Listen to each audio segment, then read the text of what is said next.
It's time to feel the rage. Welcome to Film Rage, where we talk movies, current releases, coming attractions, streaming, and classic films as well.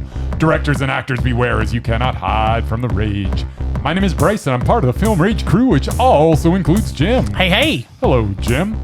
And he's a maniac on the floor. And he's dancing like he's never danced before. It's Murray. Yo. So with the introductions out of the way, let's rage on. This is a thing now, Murray. Get used to it. I don't want to get used to it. This week on the podcast, we talk about two films we saw in cinemas. Unfortunately, at the same cinema. Hey, you saw it at my cinema. Wah, wah. A couple streaming flicks, Open Rage, Murman Minute, The Lists, Rage or Dare, and then we start shopping online for Krampus presents so that we socially distance shop to beat down those pesky COVID numbers. Ain't that the truth? Yeah. So, we saw stuff in theaters. Yes, we did. We saw Hillbilly Elegy. It's coming out in theaters first, and I guess it's going to be on Netflix in a couple of weeks. Yeah, I just saw that. Yeah. Interesting news. So, it's the story of a pretty bland and uninteresting Yale law student who comes from hillbilly roots.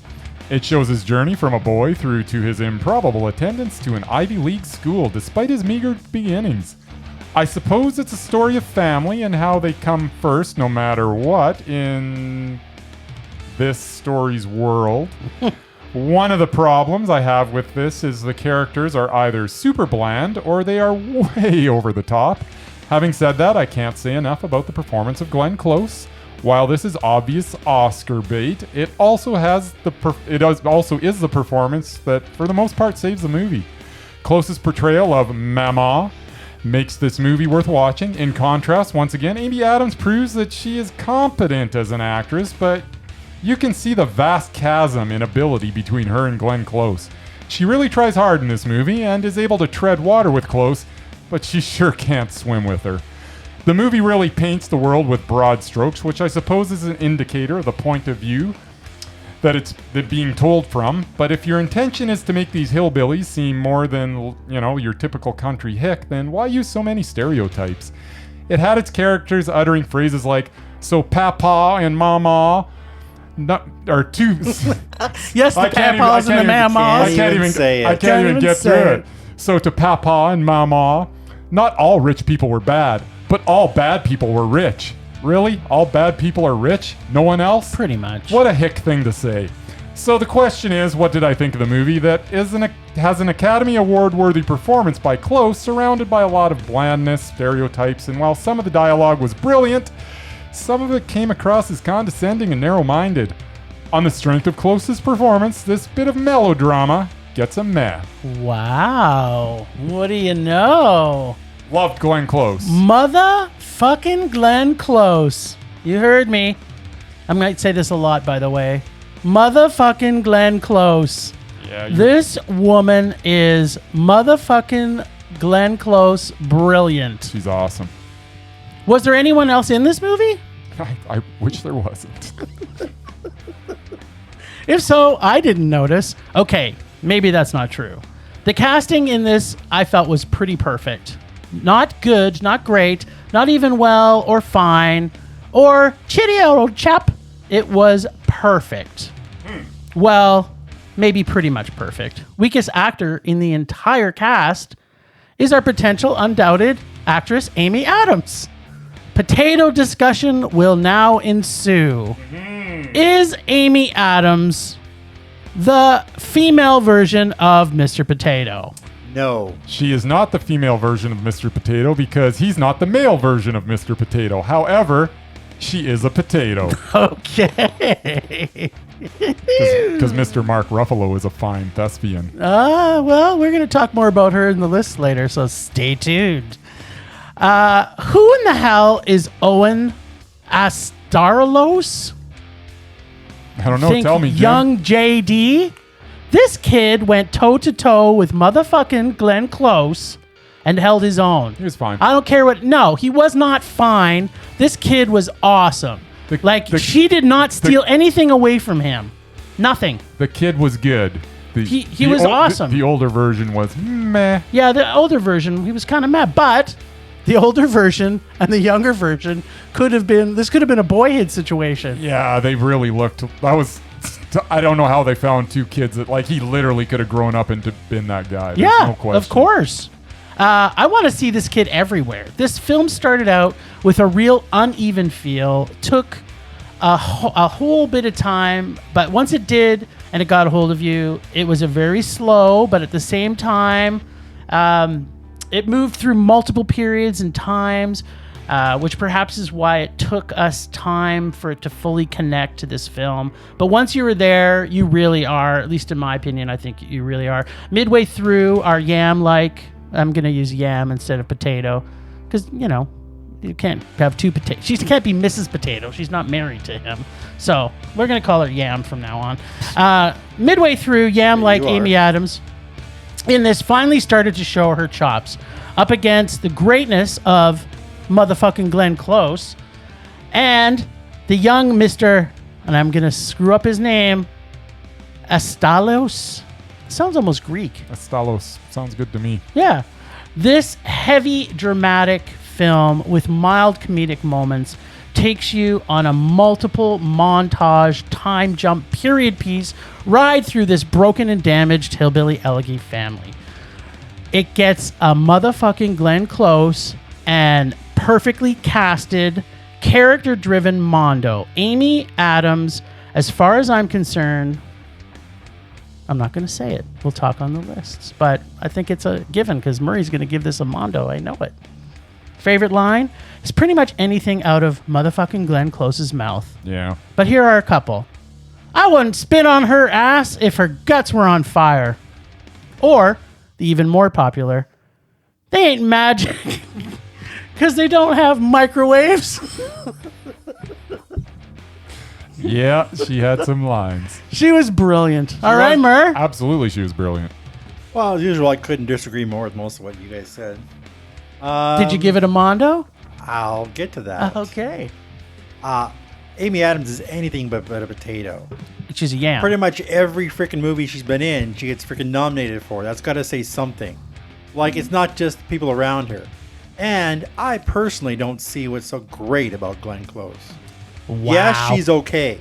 She was not the star of the movie, in my opinion. Was it Glenn Close? She was okay. No, it was not. Oh, it was Amy Adams? I think she was better, but that's just again, my opinion. Gotcha. And it kind of says something to the fact that the supposed star of the film isn't even on the poster.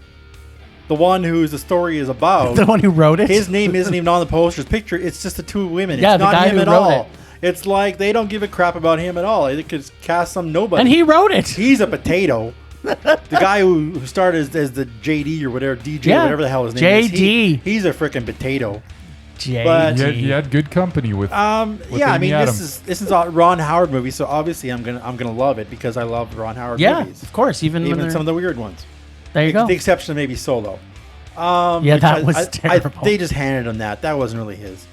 It's like Joss Whedon, who I love, who he was just handed Justice League. It wasn't his project either. It's like, well, of course he isn't going to do a good one. But anyway, Gabriel Basso, by the way, is the older JD. Sure, whatever. His name isn't on the list anyway. There you go. Yeah, I thought it would be a little more hillbilly. When it has hillbilly in the title, I expected more hillbilly stuff. I mean, they visited their relatives at the beginning of the movie, and the next thing you know, he's grown up and he's a lawyer. And most of it was student lawyer, whatever. Yale, yuppie, basically. All these, upper crust people and yeah, it's like it didn't. I don't think it really explored their hillbilly roots enough. I don't know. It was necessarily about the roots. I think. Well, I expected it to kind of be. The fact that he's trying to make had peace. A different expectation of. Yeah, I thought he'd make peace with the fact that he was a hillbilly, even though he's trying to be something else. And yeah, his mother, as a nurse / drug addict, that I think was awesome. That was a great thing. But do I give it a Mondo? Very nearly. I mean, again, I thought it would be a little more hillbilly-ish. So it wasn't what you expected. So it wasn't quite what I expected, but it's definitely a high meh. I mean, again, Amy Adams, Ron Howard. I can never be disappointed by them. Well, there you go. So we're all kind of in the same boat a little bit, which is going to make our discussion super easy at the lists. Yeah, probably. So, Maybe. I What don't do you know. What do you think? Of what? Let's get freaky. Okay. So, Freaky. after swapping bodies with a deranged serial killer, a young girl in high school discovers she has less than 24 hours before she becomes the serial killer forever. Wow, that sounds Awful. just terrible. I know. Well, actually, technically, it 24 hours before she ends up in his body. Forever. Yeah. He's still in her It's a body Freaky Friday forever. situation. It's exactly But it's just Freaky Friday. freaky. So this is made by director-writer Christopher Landon. Yep. Also helps with writing from Michael Kennedy. Stars Catherine Newton, Vince Vaughn, and Alan Ruck. It does. And Briefly. I was a little surprised. Of all the Freaky Fridays, or any Freaky Friday adjacent movies, this is absolutely the best. Better than Freaky Friday with Jamie Lee, better than Freaky Friday with Jodie Foster, Shelley Long, Fred Savage, Rob Snyder, Oh, come on, Dudley the Fred Moore, Savage one. and on and on mean and vice versa? on. Until this version. I hated every single one of those other Hello, versions. Judge Reinhold. I know. Whatever. Here come the judge. right. Didn't Come I the say? judge. Didn't I say? And on and on and on. Yeah, and yeah. Judge Reinhold fits into the on and on. So it was good to see Vince Vaughn back as a serial killer instead of someone trying to pretend he's funny. This movie has original kills with great FX, predictable plot with tons of great one-liners, has all the token high school slasher films or high school best friend type movies. It has the blonde final girl with token black and gay friends, both of which were talented and funny. Pretty much everything about this was typical and expected, but the kills and comedy I found so infectious. Entire cast did a great job. Like I said, FX, gore, and fun were all present. In all, the film was an enjoyable slasher romp, and based on the ending, there is a possibility there may be a sequel. As the ending was dumb and had too many endings where the killer dies too many times Like every and horror comes movie. back, which definitely detracted from the fun that it was, and it got a little bit fucking annoying. Gets a death by wine bottle, awesome kill count with terrible ending, gore-filled slashing meh. Best line, Yes. it's a vagina, not an all-night drive-through, or I'll suck your dick. All of it. That was said by a guy to another guy. By the Yeah, way. and it was awesome. All right. Well, this is boring because we pretty much agree. A lot of what I'm going to say, you've already said. How is that possible? I Then don't you know. could be brief. I will be fairly brief. Why don't you talk a little bit more about Hillbilly Elegy? No, I said enough about that. We all know how I felt about it. Freaky. The most entertaining of the body swapping movies, Freaky pays homage to its obvious inspirations while still maintaining a modern feel. Freaky Friday meets Friday the 13th makes for an enjoyable hour and 42 minutes. The jokes landed for the most part. The gore was fun as well. There were some inventive kills, which Jim already mentioned. Some of them were great. Some of them felt like they were trying too hard to be original. Vince Vaughn as a teenage girl was a lot of fun, although I wish we could have gotten a little more psycho Vince Vaughn. See what I did there? I did. Before the transformation. Catherine Newton was also very good. Director Christopher Landon seems to have a knack for the horror comedy genre. He directed Scout's Guide to the Zombie Apocalypse and the Happy Death Day movies. And now with this, he seems to be the guy you want directing your movie if it's a horror comedy. Yeah, the blonde baby. girl in it. Freaky was a very entertaining yet ultimately predictable movie that was about 15 minutes too long. I don't know about that. Oh, yeah, maybe. it was With the about amount of 15 endings they yep. had. Freaky was meh.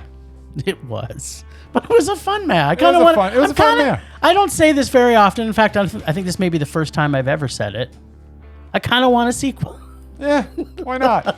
I want this to be a chain, just like Happy. And if this is the guy who's bringing Happy Death guy, I think he probably wants. He may be the guy.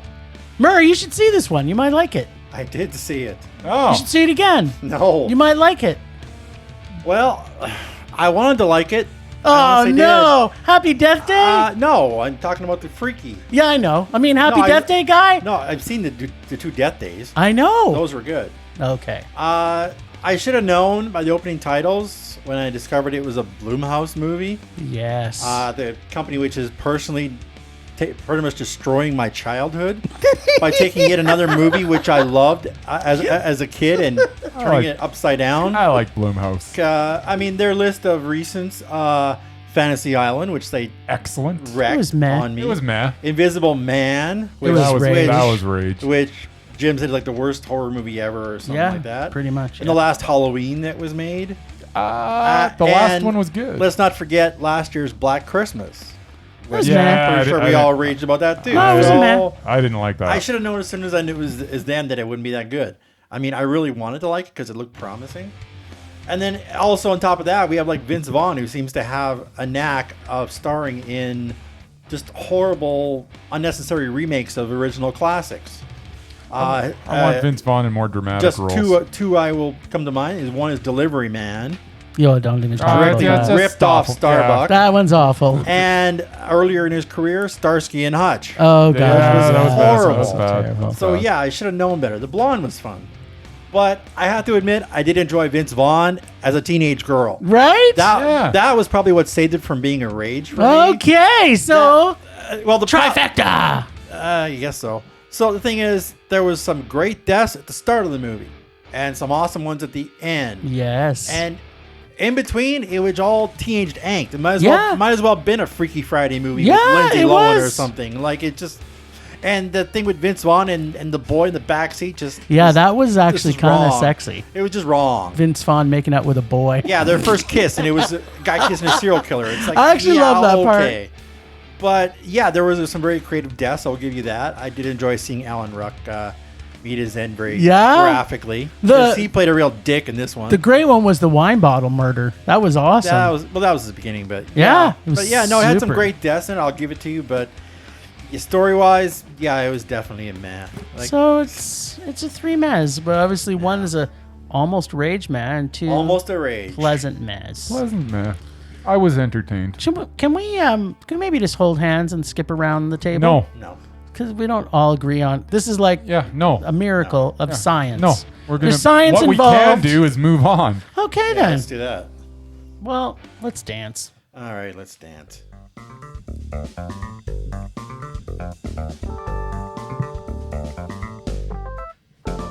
Streaming, motherfucking streaming. We've been just streaming. And Bryce, what have we been doing? Streaming. Or did you stream some stuff? Did you just watch football on the weekend? More football. Football, streaming. All right. So, what did we stream this week? We started with. Well, I started with. I don't know what you guys started with. I started with Lingering, which is Thank God we were communicated properly. yes, Which has a few names. which has a few names: Hotel Leku or Hot Lake. It's playing on Shudder as we speak. This is a story. What? Huh? Dum dum. Dum dum. There you Yes.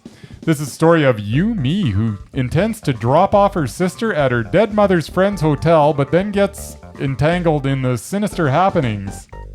I guess. Something. The movie looked good. The acting was okay. I found myself fairly unengaged throughout, however. All the spooky ghosts and supernatural goings-on did little for me. The jump scares weren't really scary.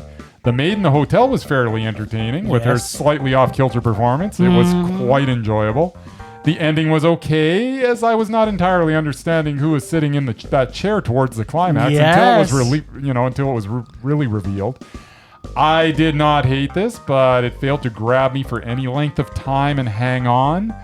This was close to being a rage, but the ending saved it somewhat. This was meh. So, what I'm hearing you say from everything that you just ranted, slashed on, Yes. was that you did enjoy the climax.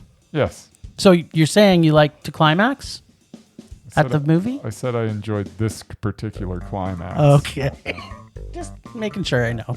But who doesn't like to climax? Well, some movies don't make you climax, so there you go. Fair enough. Mommy, the friendly ghost, the friendliest ghost we know. Some may look at her with fright. All the kids love her so. Going somewhere? No, it's just the movie. That's It's it. Mommy, That's my the review. friendly ghost. Murdering crazy best friend, ghostly double whammy Korean horror. Yeah. Just like a bag of Korean bits and bytes, you never know what you'll pull out of an open bag of Korean horror. A little dash of random occurrences, one-eyed boy who seems to travel in dreams, and in the real world, little sister goes missing, and it seems no one, and I mean no one, at all is concerned. Yeah. Or that they don't seem concerned enough that normally when a kid goes missing, the whole town gets involved and they all get their bags and their sticks and they walk through no, it was kind of like, oh yeah, she's gone missing. Moving on. Moving on. The cop character appears to enter the story randomly and is friends with the aunt. What?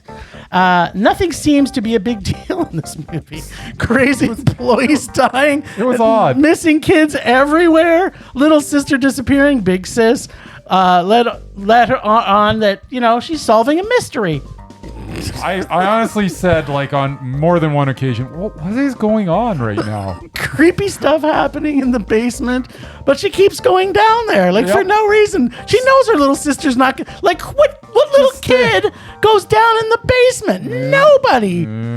Okay, think about a 6-year-old girl, maybe 6, right? Yeah, about that. Yeah. How many 6-year-old girls, even if they're curious, would go down into a creepy basement that looks like a torture chamber? None. I wouldn't even go down there. Top of my head, I'm thinking the girl from Poltergeist, but Nah, she wouldn't go she down there. wouldn't. I think She likes to watch TV. Yeah. Yeah, there was some crazy stuff. This film has some great ambiance and starts out with some cool ghostly vibe, but morphs into I have no fucking clue. Is really what it's like. Yeah. Like the feel and the whole remote overlook hotel, including their very own version of the room 237, which happens to be room 405. Yes. But ultimately, there are too many holes that don't tie this tasty, ghostly murder spree into a neat package. Gets a shining wannabe Korean ghost adjacent meh. I'll forgive fresh director Yoon Yi Kyung for his misgivings, and we'll look forward to maybe his next spooky adventure. I wouldn't mind seeing something else from him for sure, because it looked good, and there's definitely some brilliance sprinkled throughout, but Yeah. it's kind of a hodgepodge of what am I watching? No. How does that connect to that? And, He's the writer and director. He is. So interestingly, this is his only credit. Yep. So apparently he did something amazing, and Shudder went, "Hey, want a chance to make this?" Right? Was it who was the? I don't think this was a Shudder original. I think it wasn't a Shudder exclusive, which means that they kind of bought it sort of from some. Yeah. So it just needed somebody to maybe edit the script a bit. Yeah. And obviously, the whole part when she's driving into the place with her little sister, and then she sees in the back where the head falls off the mom, and you're kind of like, whoa, That was this is awesome. going to be great. Yeah, or that's right at the beginning, and it's like, what? And then it was like, And I was yeah. But there are some great visuals. There's stuff that I'm going to remember, but overall, as I say, I was confused a lot. But isn't... And I don't think it was because I didn't get it. I think it genuinely just didn't make sense. No, well, I mean, first off, there's no intensity when the little girl goes missing. missing. Yeah. Like none. It's kind of like, It's just odd. yeah, she's missing. She'll probably, she's 6. She's around. Yeah, it's like they lost their keys. but they've got a spare set. They've got a spare key, so, whatever. Okay, so we also got to see Never Be Done, the Richard Glenn Lett story on Amazon Prime. Prime. This 7-year journey chronicles the brash, once respected Canadian comedian Richard Lett, whose addiction to drugs and alcohol led him to become homeless, estranged from his daughter and community. Never Be Done is a raw look at addiction and redemption. So, interesting journey of an asshole who almost finally dies. Almost finds redemption. Right. Starts out with a bit of unfocus to the doc, but as it started, our protagonist cleaned up, so it did get a little bit more focused on the doc. I was not loving the first part of the doc, but the more I reflected, the more I felt it had more to do with the asshole that was Richard Lett and was not so much about the doc itself. I think all the first 20 minutes of the movie where I was kind of like, this is kind of annoying because this guy is like the biggest fucking dick on the planet. And I remember seeing him live come through Calgary. You've actually heard of him? Yeah, no, he's like super. He's actually he's been in some pretty big parts and acting like on TV, Murray. So you should probably go look him up. And he's done the festivals, like the comedy circuit, for quite some time. A quite linear story as it progressed, following back through Richard's years after his sobriety to find a kinder, fatherly person on a better path. I liked the doc. I am still not a fan of Richard Lett of the way they portrayed him, or maybe the person he was.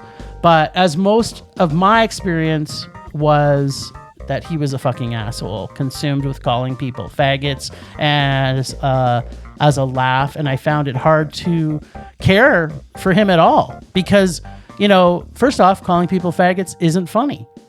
I'm glad he's clean and sober and treating his daughter and people around him better, but I still am not a big fan, and gets a pretty good redemption for an asshole Canadian doc. Meh. Glad I saw it, but I did not love it. Well, Jim, as I watched this movie, I was wondering, why was I watching this movie? Why did the producers and director think that this was an interesting guy to follow? He's an alcoholic loser who just happens also to be a very unfunny comedian. This is not a great subject to be making a film about. I will admit that this movie gets better in the last third or so, as Richard gets a handle on his demons, but he's still a very uninteresting schmo that did not warrant his life being documented. The filmmaker was very lucky that Richard found salvation to a certain extent, or he would not have had a movie at all. I venture to say that this would never have gotten released if it wasn't for the luck of the director in the form of Richard's change in direction. There must be way more interesting stories of recovering substance abusers than this guy. And the fact that this actually got made into a feature makes me rage. Oh, snap. Well, if I'm reading right, Amazon Prime actually thought this was a good idea. Why? What do you mean? Aren't they the ones that released it? Yeah. Like, it sounds like he's an asshole, so I would want to see a movie about him anyway. Well, there's a redemption part to it, right? Like, he's not as big of an asshole at the end of the movie. There's got to be better redemption stories out there. He's still not calling is. people. He's not calling people faggots anymore. But he's. How should I put it? He's a loser. He's a loser. But to your point a little bit, this film, if they would have shown more about who Richard Lett was when he was at the top of his game, and then we showed a little bit of a decline to show him come back, then I think the movie would have been probably a little better. But you know what? To your point is that you hated him so much that you didn't care enough about him. Am I getting that sort of? Is that what you mean too? I don't hate him. I just find him very uninteresting, and I don't know why anybody would follow him around with a camera. There you go. Because it was boring. There you go. Okay, there we have it. There you have it. Temperature rising. Vision blurring. Rage taking over. Yam fries or tater tots? Oh, there's a big fish being reeled in. Sweet. I think he's not believing your story. No, I think he's completely know where I'm going to go with this. How can some people that, in my mind, are pretty much the potatoes of the acting world pick such great movies to be in? I'm pointing out specifically our friend Mark Ruffalo, Mr. Potato himself, Not Mr. Potato. and now the newly made Amy Adams, the Yam Oh, she's a yam. of the acting world for the female version of it. Both of these people seem to find their way into a lot of great movies. We did the We did the Mark Ruffalo breakdown. He never did make our Undoubted. He was close. But he was very close. He's very close. And with our Amy Adams, which we'll be talking a little bit more on the lists, we've already gone through the whole list unless Bryce went back to try and change his ratings, because all she needed was a meh from all of us. Well, we're going to be talking about this on the list. We are going to. So, but the point I'm trying to make is how can some people who are not, in my opinion, not as talented as other great actors, still find their way to make great decisions and come to? Is it them? Is it their agents? I think it's. I think their agents are giving them the right the scripts, and they're making good choices. And if you make a good, kudos to them for making good choices. I am super happy about it. And I would think that, let's say, an Amy Adams and a Mark Ruffalo are probably looking at scripts and turning down a lot of stuff because they respect themselves. They respect themselves, and they're like, I'm going to be in a good movie. And if it's not a good movie, I don't want to be in it. Doesn't matter what the paycheck is. They say, nah. Okay, so that's what I think, because, man, do they got good batting averages. Yes, they do. So this is my point. How can we have some amazing actors? I'm calling out you, Willem Dafoe. Yes. I'm calling out you, Christopher Walken. Yes. Like, these guys are timeless actors. In their defense, they're a little older at this point. Yeah, though. but so what? You think to put their name to some of the terrible movies they've been in is just embarrassing. Like, don't go. I believe don't the point die. is the older you get, the more you're willing to do crap just to can't keep working. That doesn't make sense, because these guys are they're talented. They could go to any country. They could go to Korea and say, "Hey, put me in a really good Korean horror movie." Or, "Oh, guess what? Our buddy from Parasite, Boone's gonna come and say, "Hey, I'm Christian Slater. Can I be in your movie?" No. Oh wait, I'm Christopher Walken. Dude, you've got a spot in our line. And it sounds like he can pick up languages, no problem. So my rage, just some it. Sorry, what's your rage? My rage is, why aren't more great actors picking better scripts, and why don't we have more great actors on our Undoubted list? We're just going to start piling on a bunch of potatoes and yams, and I don't know, turnips. Yeah. Who's the next turnip? So okay, maybe the turnips are the babies, like the young actors, like one of the Fanning sisters. You're taking these root vegetables way too far. Exactly. That's all I got this week. All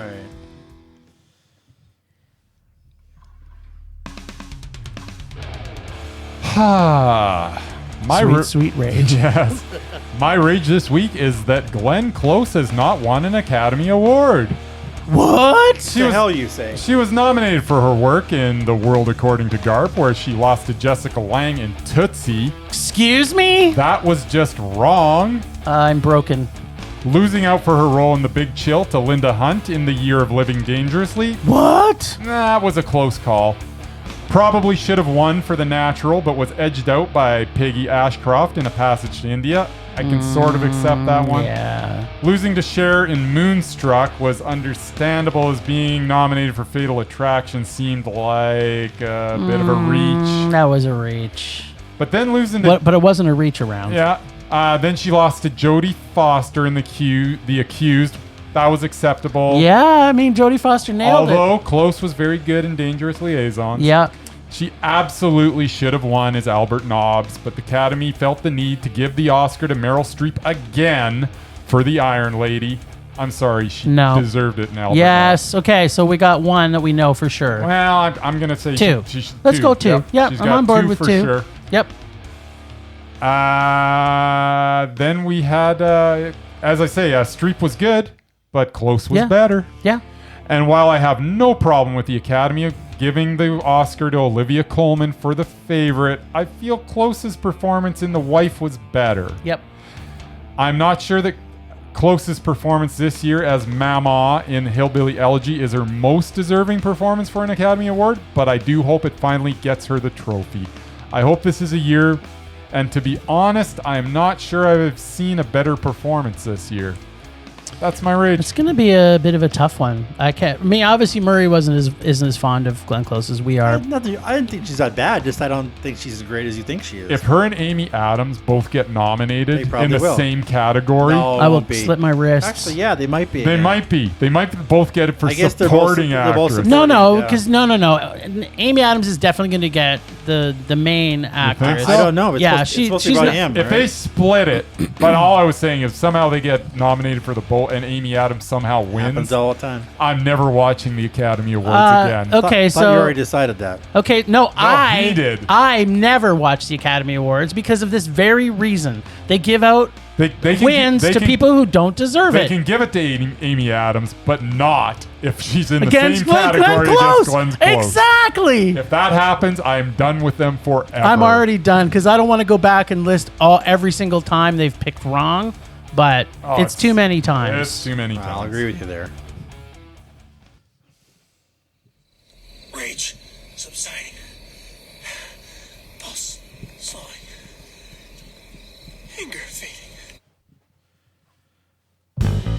Well, it's funny we're just talking about that because, we just saw a movie about hillbillies, but but Hillbillies! it really wasn't.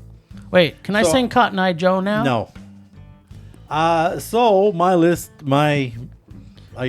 Merman this week Minute. is about my favorite hillbillies. Oh, Growing up, poor white trash like I did. he did. Murray is a hillbilly. I am a hillbilly. Well, except that I'm Do you have- also, did you have a I'm also Meemaw? half native too. So that Sorry, kind of do you have a cancels- Meemaw? Sort of. Okay. Did you call her Meemaw? No, What'd you call her? Mammy? grandma. Grams? She only helped. Gammies? She only helped to fund like the Métis movement in Gammy. Saskatchewan. but Gammy Num whatever. Nums? No, she was a very important woman. All right. So we got first up. He's on here more than once. Randy Quaid He is a hillbilly. as Russell Case in Independence Day. Mm. The man drinks too much, lives in an RV with his kids, and talks about getting probed by aliens. What? Does he get probed by aliens in every one of his That's what he movies? said. And his famous line, in the words of my generation, up yours, which is as hillbilly as it gets. Next up, we got one of my favorite TV dads, Michael Gross, as Burt Gummer in Tremors. Tremors is the best. He had a huge arsenal of weapons that could take down a small country, a country singer for a wife, and a huge, Reba. huge disdain for the government. There's a box set, I think, that they And- have for that Tremors series. might Oh yeah, they own meant it. like 5 or 6 of them, I'm sure. I think he's in all of them. Yeah. Sweet. And his line is, broke into the wrong goddamn rec room, didn't you, you bastards? That's awesome, Murray. Next up, Mr. Quaid again. Oh, Randy! And my favorite Christmas movie, Cousin Your second Eddie. favorite Christmas movie. It's touch and go. Oh, he's going to change his mind I now. haven't decided yet. Griswold's poor white trash relative, who thankfully shows up in every film. In Christmas Vacation, he shows up in an RV because he With a sold probe. his house, and then he basically proceeds to dump his raw sewage on the the street. sewer. Merry Christmas! The shitter was full. Randy Oh, there's so many good lines in that one. Then up, we have one of our favorites, Jim Varney. Jim Ernest Varney. P. Worrell. I love Ernest. Saves Delightfully Christmas. stupid in all of his films, but good-hearted and honest. And he plays Slinky Dog. True hero. And one of his lines, I think it was from the Halloween one. How about a bumper sandwich, Booger Lips. Booger lips. Then we have a twofer. Nicolas Cage, Oh, one of snap. your favorites. Oh, as Raising Arizona? High McDonough and Raising Oh Arizona. my God. Nice. Lovable ex-convenience store robber who can't seem to catch a break. Lives in a trailer in the desert, married to a lady cop, and not able to have kids. Just tried to fix it. What's wrong with that? And one of his lines is, Edwina's insides were a rocky place where my seed could find no purchase. Oh, and the cast in that. Holly Hunter, man. Yeah. It was Back It then? was Coen Brothers. And he was also a hillbilly in Con Air. He was Cameron Poe. Oh. Basically had to take down the bad guys. And they actually called him a hillbilly. in Con the Air's movie. not a What's wrong with And you? one of his favorite lines is, "Sorry, boss. There's only two men I trust. One of them's me. The other's not you." And rounding it out, we got to go with Woody Harrelson as Tallahassee in the Zombieland movie. Nice. Oh, baby. Drives a Hummer till he gets stolen, kills zombies with hillbilly flair, and loves his Twinkies. Is he on more? Will we get more Woody? What do you mean? No, that's He's done Hellbillies a few times. Well, no, he did both movies, but Yeah. I'm counting on both. Oh, okay. And then my favorite line is, "Time to nut up or shut up." Totally And Tallahassee. another one is, "Here's the deal. I'm not easy to get along with, and I'm sensing you're a bit of a bitch."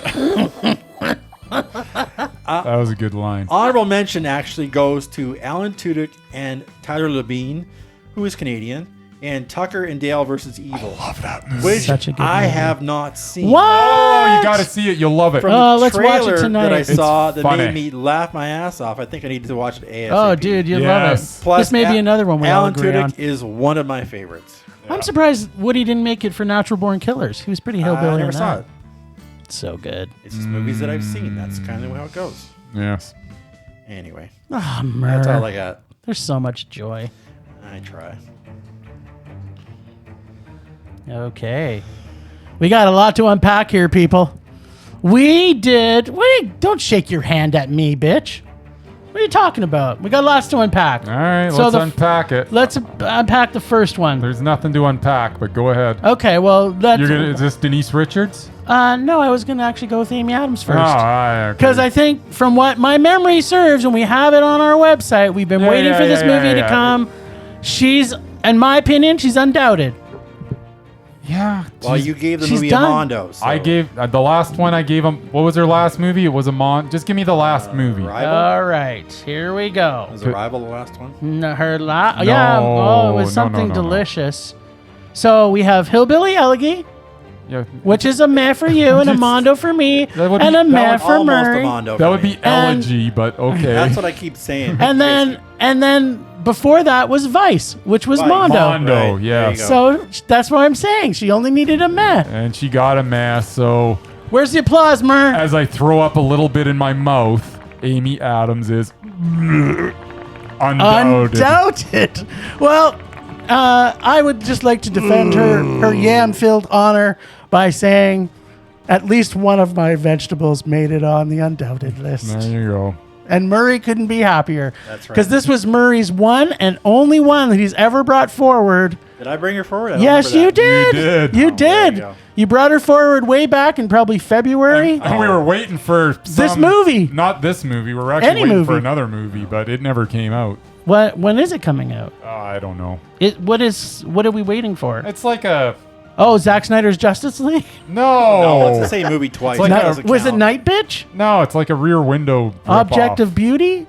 Disenchanted? Who knows? Dear Evan Hansen? The Woman in the Window? The Woman in the Window. That's probably There you it. go. That's the Yes. one that we thought that. Yes, that's the one I wanted to see. Yeah. And Anthony Mackie? Heard nothing about it Yep. since. All right. Yes. This is great. Are you going to talk about Denise Richards? You're holding your paper in front of you. You, Like you got bring stuff. it on. Bring it on, You bitch. you lead these conversations. Oh, okay. Well, we'll keep leading then. That's all Yeah. I did. Okay, so we had a bit don't of a look for me discussion. to follow, but you can go ahead and lead. What? You know, if I jumped off a bridge, you wouldn't jump off the bridge? No, I wouldn't. Would not even a little? No. Would you look You over? can't- you can't- Would you look over you the can't bridge to jump see if off I a was bridge okay? a little. Would you look over the edge just a little, just to see if I was okay? Maybe. Okay. So we came up with some new rules for the lists mostly because what the world we live in right now. Yes. Pretty much it. So we can't tell if a movie is made specifically for TV. It's not as easy to do that. So we've made a decision unless it actually is specifically for TV, Yeah, which and it'll usually tell is us. indicated. by made for TV or TV movie. Yeah, so if it's a Hallmark frickin' movie, then It's done. So we have to make a decision how many movies we watch of Denise Richards to make a decision. Now I've seen one, so I've been. Well, that's the whole thing. It's like I have literally not seen any of her last 8 movies, so she can't be on the doubted list. I'm not just gonna take others' opinions to form our list. We know, but we should see. Here's what I suggest. Because I've already watched one, but I will watch 2 more with you. Let's watch her highest rated IMDb films, and then from there we can make a decision. If both of them are rage, she goes on the list. I'm not watching all 8. We already know we don't have to do This has got to be a project over the next couple months. I'm not gonna fill your watching Christmas? I'm not watching 2 in 1 week for one thing, and I'm not watching even 1 a week. Can watch half a movie a Half week. of one a week. So we will have an answer, people. We're mark it on your By Christmas the new calendar. year. Oh, New Year. Just kidding. Because we get time off at Christmas. This will give us more time to enjoy Denise Richards films. I'm gonna watch college football. Okay. So by January 1st episode. Whatever the episode after January 1st is, I will let you know whether Denise What do you mean Richards- you will let Well- you don't own us. Okay, well, I'll watch. We couple will and- watch 2. We will make a decision and then we will rate them Okay, so we're going by the highest rated. on IMDb, On IMDb. which happens to be, Let's hear them. interestingly enough, What are they? I can't wait. My Adventures with Santa. Is My Adventures with Santa really one of them? Yeah, it's 4.8 on IMDb. Well, That's the that highest? might as well be part of our Christmas special somehow. Maybe it'll be. Maybe our worst one ever. Yeah. Maybe. And then you have a choice. It's either Money Plane, which is very recent, 2020, Yeah. Or- yeah, maybe. or The Prayer Box, which is very close to the same rating, which is still under Okay, 5. Who's in the prayer box? Okay, let's talk about who's. Let's break this down. We got some Denise Richards talk here. All right. This is what our listeners have been waiting for. Yeah, I'm sure. of course they have. That's 100%. Yes. So The Prayer Box stars nobody I've ever heard of. Okay, lay it on me. I've heard of people. Grant Davidson as Wesley. Never heard of them. Denise Richards Yeah. as Karen. Wonderful. As a Karen. She's a Karen. Karen. Reginald Vell Johnson. Yeah, that's not a real Isn't name. that the black guy from Family Matters? That is the black guy from Family it Matters. really? It's a Yeah. real name. His Yes. name is Reginald Vell Johnson. That's the one from, All right. from the Urkel show. Okay, Carrie Scott. I heard the name. Yeah, you've seen his face. Chandler DuPont. Okay, that's enough. Who's in Money Plane? We're not. By the way, we're not watching that one. Who's in Money I Plane? want to see the Santa one. Yeah, we're definitely, we're definitely watching Okay, Santa. so this one is the one. All right, let's Just hear so it. we know. Yep. Because it's got Adam Copeland, That's Okay. it. Kelsey Grammer, Kelsey Grammer. I'm in. Thomas Jane, I'm in. There you go. Denise Richards, Katrina Norman. It's an all-star cast. There It's you an go. all-star cast. It's an all-star B cast, but hey. And you'll be happy to know that it's directed by Andrew Lawrence, and it has 4 writers. Is that one of the Lawrence brothers? Andrew Lawrence? Yes, it is. Click on him. What has he done? I think he's one of the Lawrence I brothers. what? No, let's dig deep here. No, we don't want any deeper. I do. He looks. I think he's Matt Lawrence's brother. He looks a little bit like. He looks like Oh, yeah. Brendan Fraser. he looks totally like know Brendan him. Fraser. I totally know him. He was in Hawaii Five-0. Was There he? you go. Okay, what else Thank has he God done? Has he Maria's in directed here. anything else? Come on, man. I need to know. He's done Money Plane. Yeah, I know that. What else has he done? He's done 64 directorial events. Okay, but what? Give me his Probably all last, TV. His 2 other movies. Better Than Love, Never heard of it. Big Baby. Big Baby sounds excellent. Maybe we should watch that's the that cartoon too, one? just as a He's- bonus. Just so you know, every single one is a TV something. There you go. All It's a right. given. We got to watch Money Plane. Okay, Money Plane and Denise Richards' The Santa Santa. Claus movie. And the Santa you go. Claus. You heard it here first, folks. It's a thing. It's a thing. Denise Richards could be on our doubted list. I don't think so. I think these are both going to be Mondo. I think I'll enjoy the Santa movie. Okay, so since we're just throwing out, We're throwing out more we're names. gonna I'm gonna put Glenn Close on it, Oh, okay. Or unless you've already put Glenn Close on it in your mind. No. I haven't seen them all. Yeah. Well, let's see. I might have, but go ahead. 2016 is The Girl with All the Gifts, which was a Mondo. Mondo. I think I saw What Happened to Monday, which was a Mondo. Mondo. The Wild Wedding, which was a meh, spelled Wilde. I don't think I've seen it. The Wife, which is Mondo. Mondo. Crooked House, I have not seen. I have not seen that either. Father Figures, Father Figures is a rage. there you go. it. Why was she in that? I don't know. Oh. Remember when I raged today? That was part of the reason. Oh, for crying out loud. Father Figures. Come on, Glenn. You could have been Undoubted. Yes, she could have. Oh, you silly witch. Yeah. Oh, well. Wah, wah. All right, that's enough of that for today. All right, then. Okay, last time on Rage or Dare, the boys had to crawl back into the security and warmth of my comforting bag of rage. There they pulled out the worst Eddie Murphy movie ever made, which was Norbit. Did the boys like it as much as Bryce did on his last Eddie Murphy experience, or did Jim thought it was like one of the more dramatic actors when they do the comedies? This week, Bryce is forced to pull a handful of sugar-free vegan goodness from Jim's bag, or Infinite Rage bag candy choices. Let's check in and see if Eddie was sweet or sour. Why don't you go first, baby? I was thinking, you know what? Last time I pulled from the bag, I got Pluto Nash, and man, was it funny. I really enjoyed Pluto Nash. Can I talk about it? Nope. You got to talk about Norbit. Norbit. Norbit. I pose this question. How could Eddie and Charlie Murphy write this film, look at the script, and think that in any way it is funny? I don't know.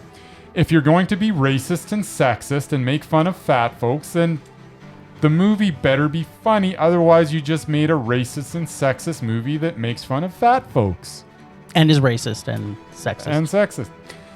Nothing is off limits in comedy if done right. Yes. This was not done right.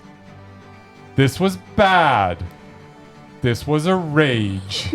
That's all you're giving it? I'm not giving you anything more because it doesn't deserve it. This was just crap. This is even Murray's least favorite Eddie Murphy You know what movie. hurts me the most? What? Kicks in the Besides nuts? the fact that I love Eddie Murphy, not only Yes. does I share a birthday with him, but I think he's funny.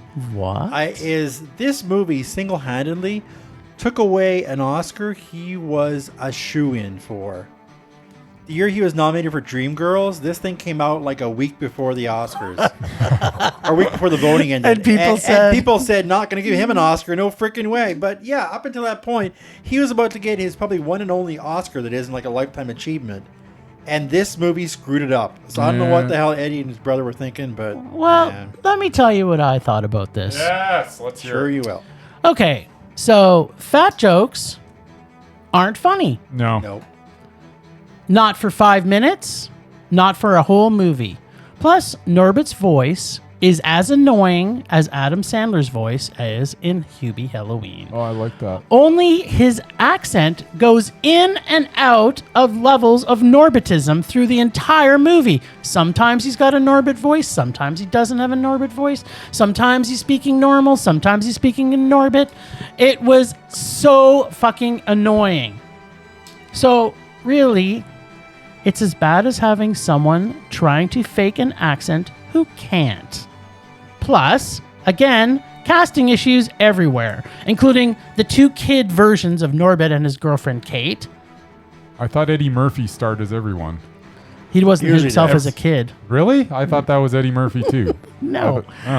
Oh. And playing Chinese face is also not funny, just racist. Yep. Oh, and the Chinese culture is not normally known for wailing, so I don't know where that came from. Yep. Interesting, though, that when Eddie does the voice of Rasputia, he sounds exactly like Donkey from Shrek, which kind of makes me think that he really can only do 3 voices. I disagree on that. But What? The you can only do 3 voices? Rasputia? No. Well, because he only could do 3. Well, He that's does maybe Donkey, for which is this movie. Rasputia.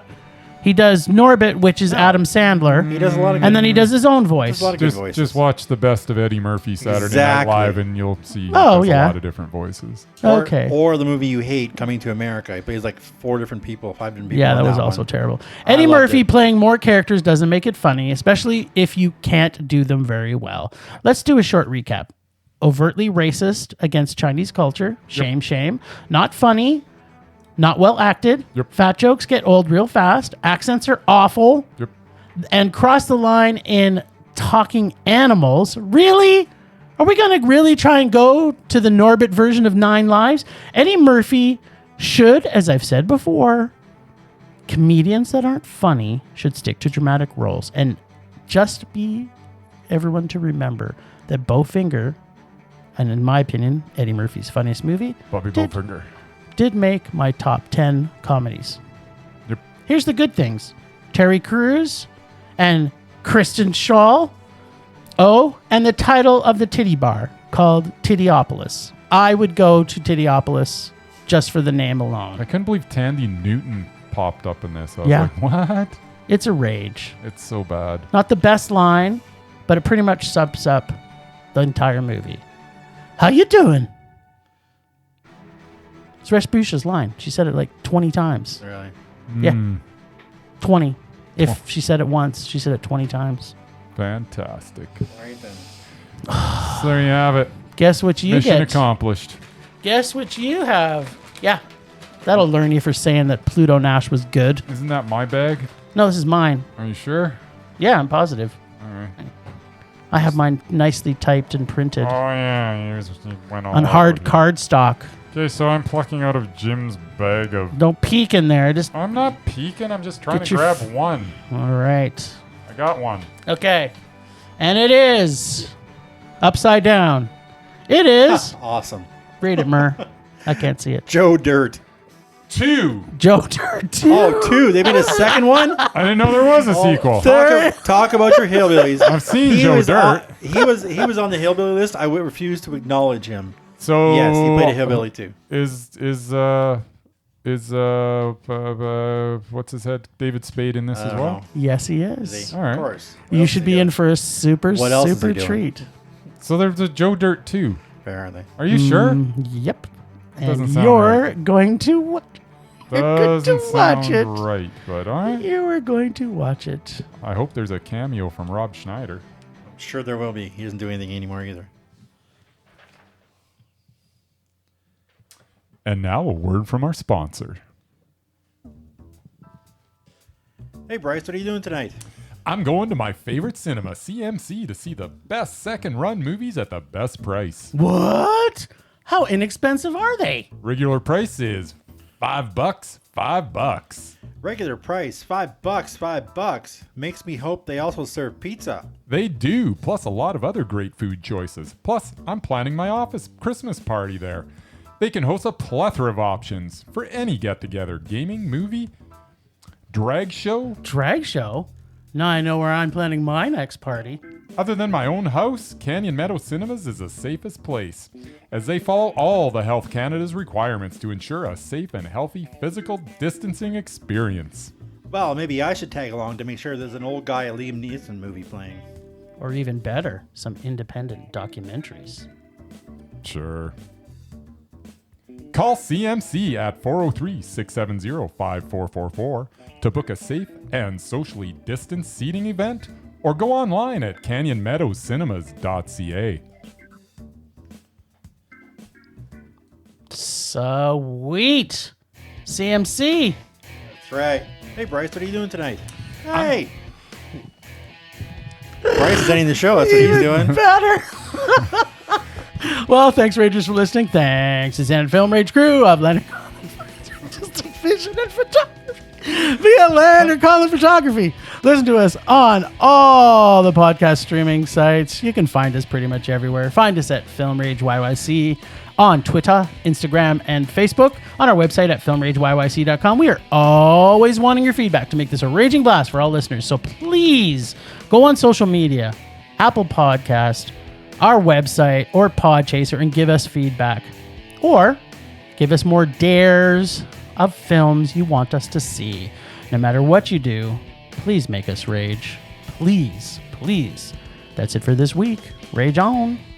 Rage on.